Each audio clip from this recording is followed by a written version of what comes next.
Right, so today my search for transformational objects takes me to the home of Rosanna Greaves, who is an artist and senior lecturer in fine art at the Cambridge School of Art, Anglia Ruskin University. Hello. Hello, Rosie. Thanks for inviting me. Well, thanks so much for having this conversation with me. And I believe that you have not one, but two objects, transformational objects for us to consider today. Yes.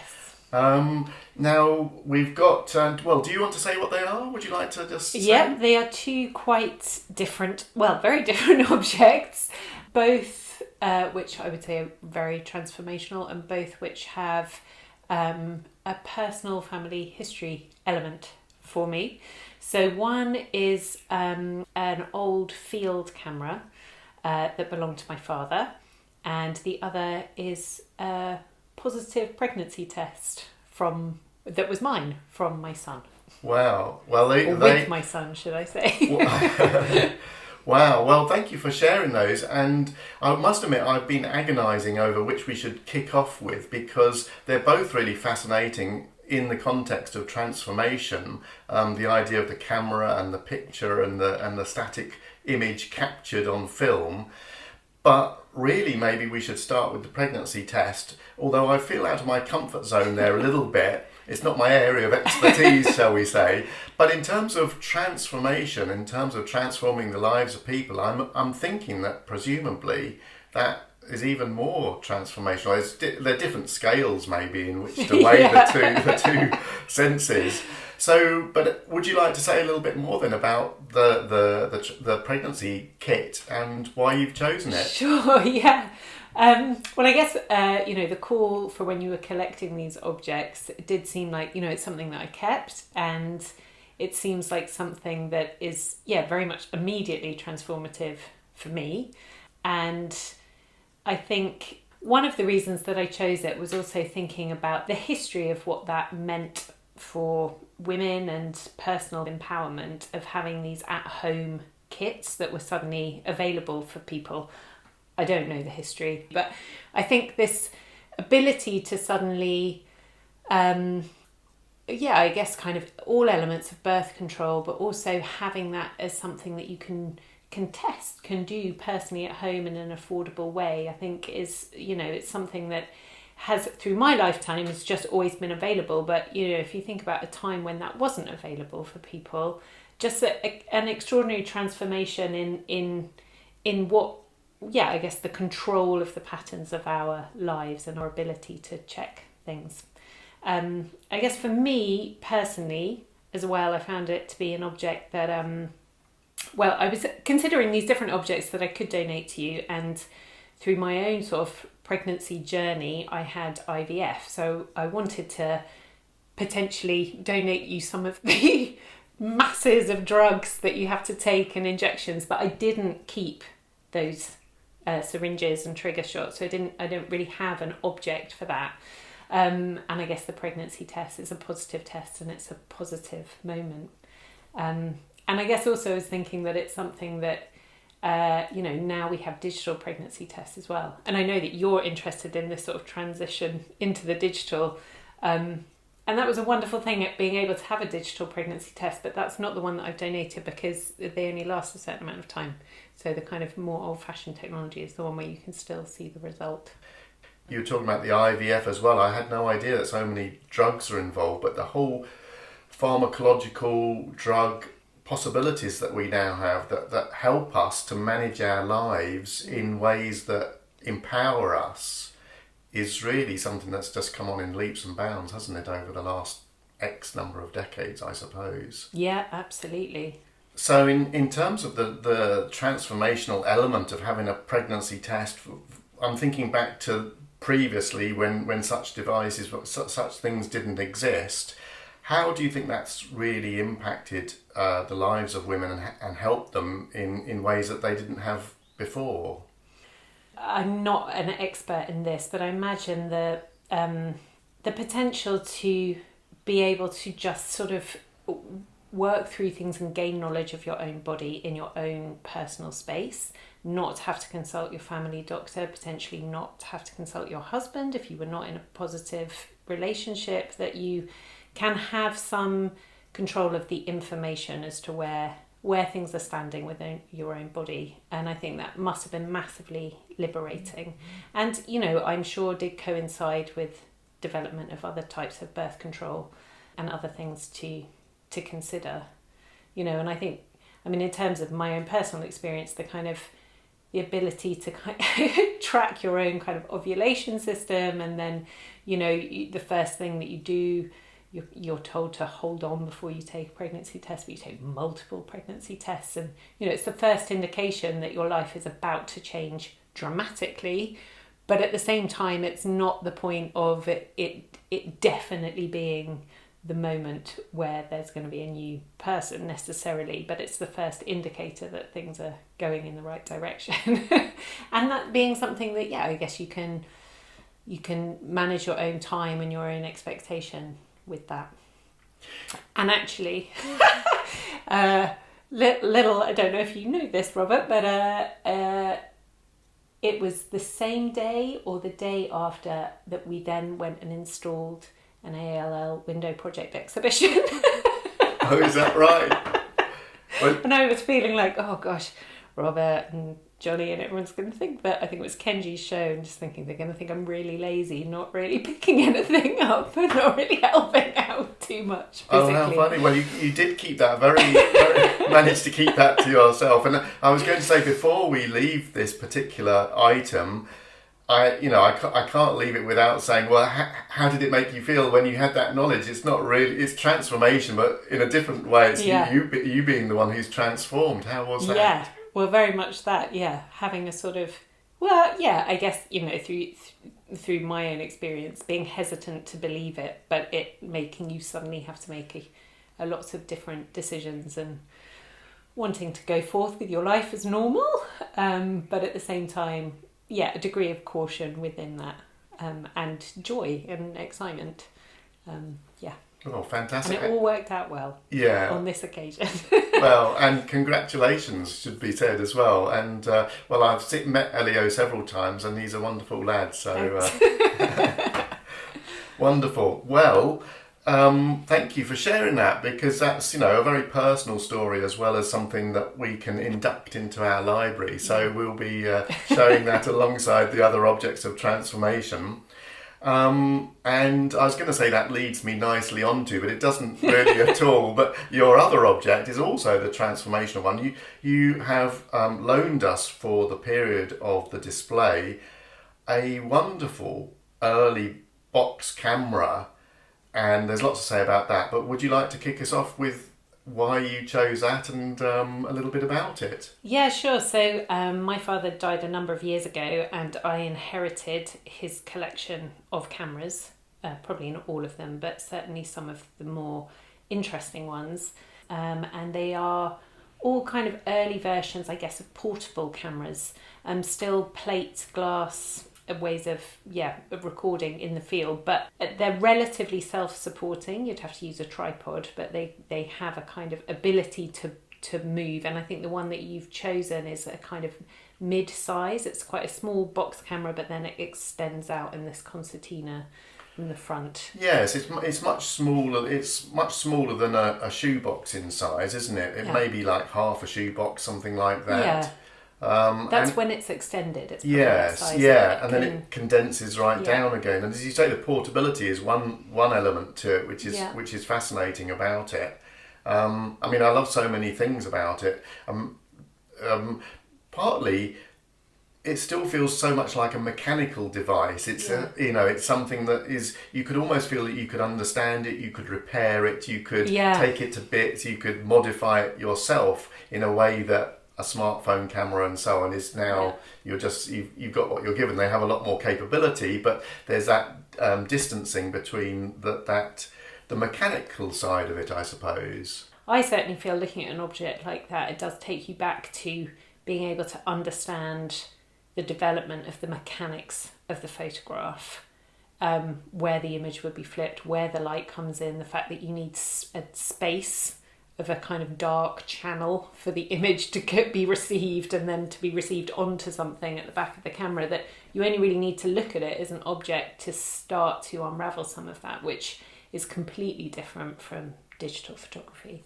And I'm just wondering, in the idea of transformation, what it must have been like for when this new technology came on the scene, and what the difference is, because we're so surrounded by images now, aren't we? And everybody takes millions and millions of photos, and yet it must have been such, I don't know, a combination of novelty, but also maybe we started to see the world differently as a result. Yeah, and I think this particular camera is quite an interesting example maybe of a transition within photography of, I guess in early versions where whatever was being captured had to be really still for a considerable length of time, to this kind of transition with the process where the camera can move, the technology is starting to develop, you can capture things not in motion but in life outside of the studio. So yeah, I think it's quite interesting of a transition within a transition.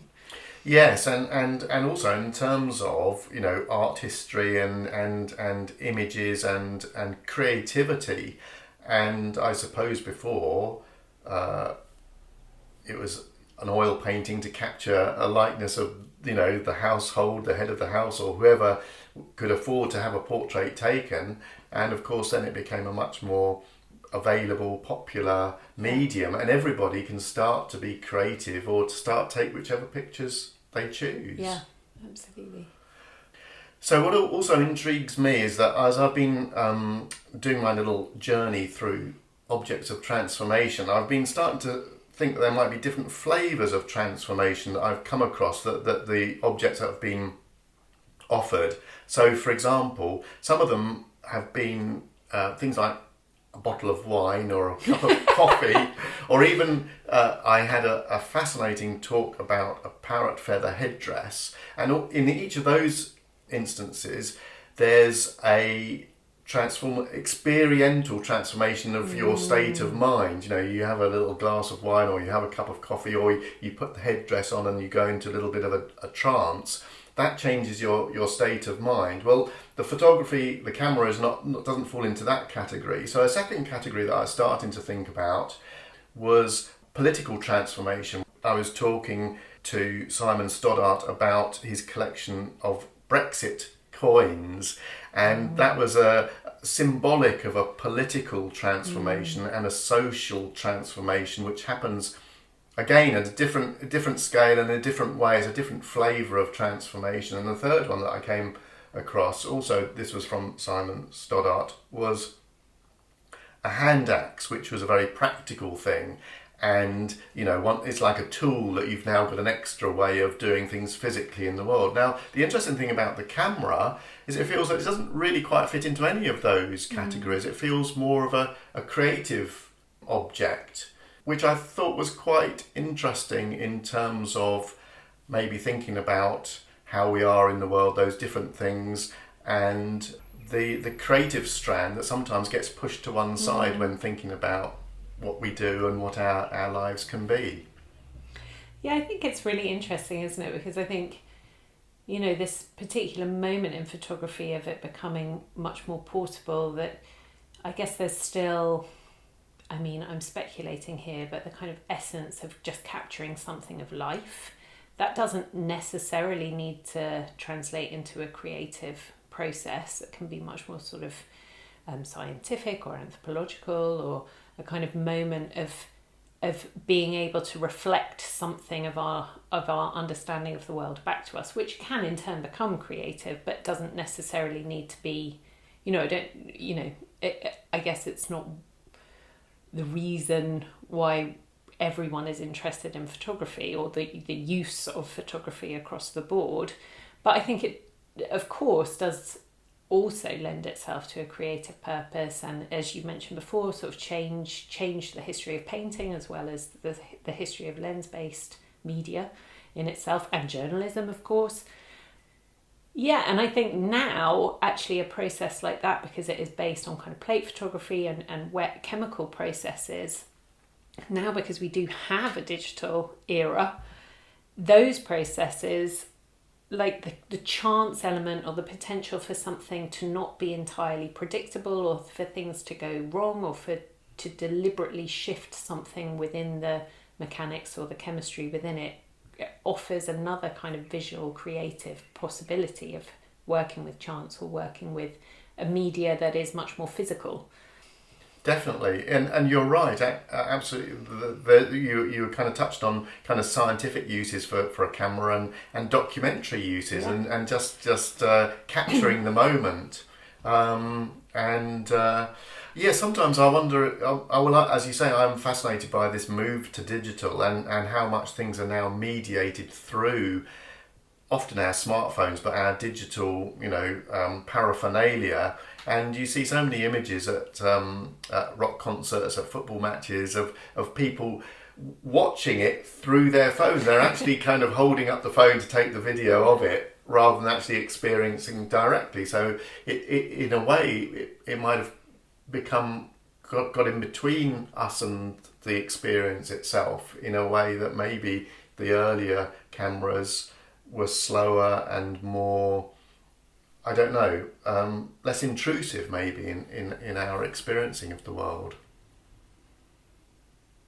Yeah, but I think it's interesting with digital photographs, isn't it? Because I think, there can be a tendency to I guess, almost kind of moralise around that of like having a device that puts something in the way between yourself and the world.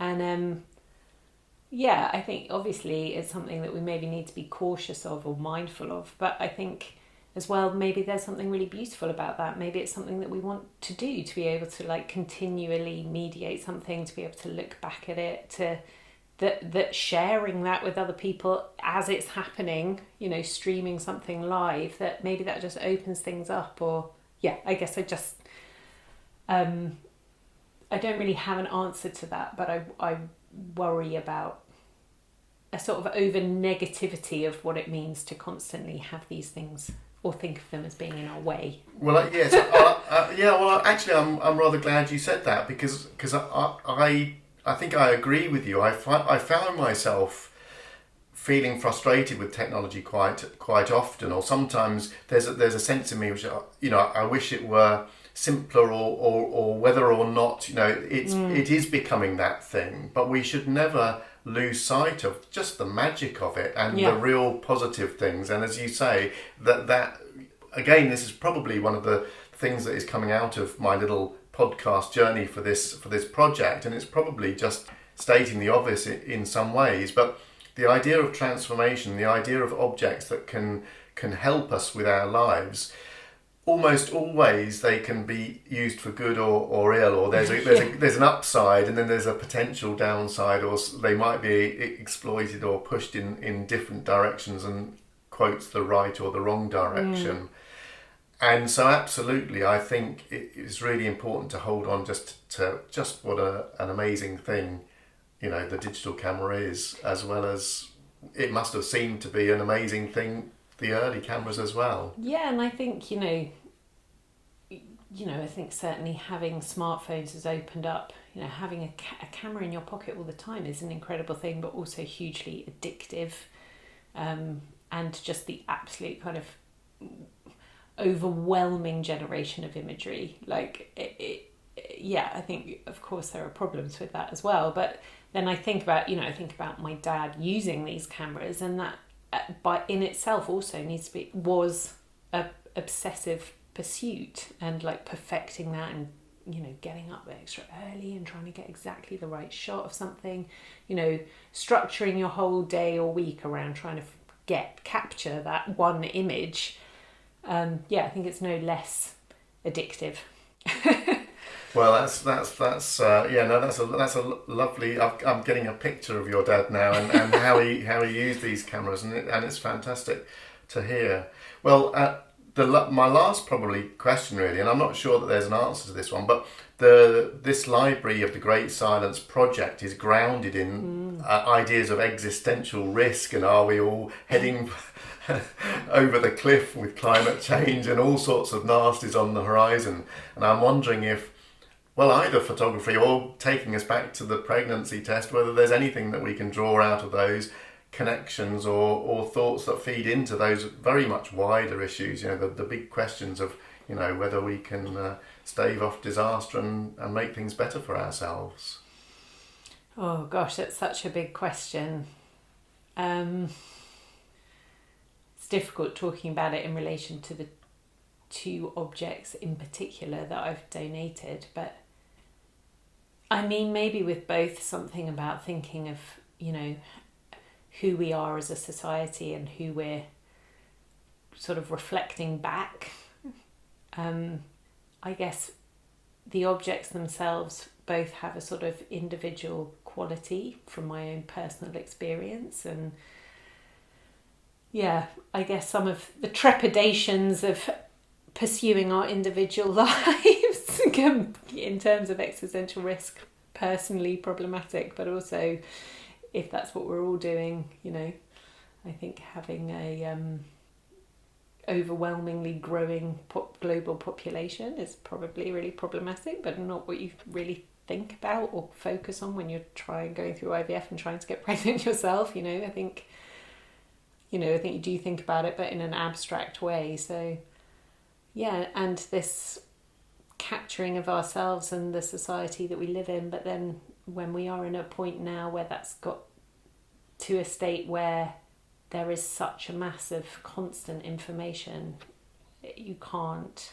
kind of analyse or pull that apart as it's happening, because we're generating more than we can possibly even receive or reflect upon. I don't know if that's really an answer to your question, but quite possibly not. But I did feel that was a particularly tricky question to ask you. So I thought you were very game in having a go at an answer for me. But I think to conclude maybe is that yes, definitely in having these conversations, I've certainly found that one recurring theme is it's a chance for us to think a little bit about our place in the world and us as individuals and our place in society, and to kind of step back and think about how we might do things differently or better, or just remind ourselves of the need to stay connected to our environment and to everybody else, and to be kind of good people, I suppose, which again is probably a fairly vanilla conclusion, but on the other hand, it sometimes still needs to be said, doesn't it? Yeah. Or we need to be reminded of it. To help us on our way. Yeah, and I guess also one of the reasons that I was interested in the camera that I donated, that it's not just about, I guess, moving away from the studio use of cameras, which maybe was more to do with portraiture, of suddenly being able to take images of landscape, and I think that ties into my own artwork more clearly in terms of recording the landscape as it changes. And reflecting on its history and its current state, and the potential of its destruction in the future by capturing kind of moving image. I think that the dawn of a camera that can move with you through a landscape is definitely Well, that's true, and in your work, as you say, I think your video work considers our relationship to the landscape and to history and to the past, and in a very evocative way, and so definitely speaking to those themes. Well, maybe that is a great point at which to say thank you so much for having this conversation with me and for allowing us to induct those objects into our library. Thank you for the invitation. Thanks, Robert.